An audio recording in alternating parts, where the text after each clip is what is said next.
చేతులు కట్టుకో నువ్వు. చేతులు కట్టుకోవాలి నువ్వు. భయం భక్తి ఉంటుందా నీకు? తలకాయ లేపు. అమ్మని చూడు. భయం భక్తి ఏమైనా ఉందా నీకు?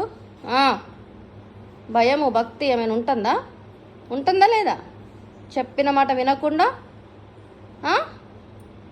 చెప్పు. సారీ మమ్మా చెప్పు. అమ్మా అమ్మా చెప్పు. అమ్మా చూడు, అసలు సారీ చెప్పమంటే చెప్పవా? చెప్పవా?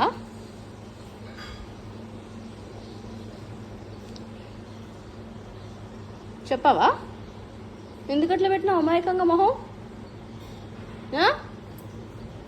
సారీ చెప్పు. సారీ అను. అమ్మ సారీ అను. అమ్మా అమ్మా సారీ అమ్మా. చెప్పదంట, సారీనే చెప్పదంట.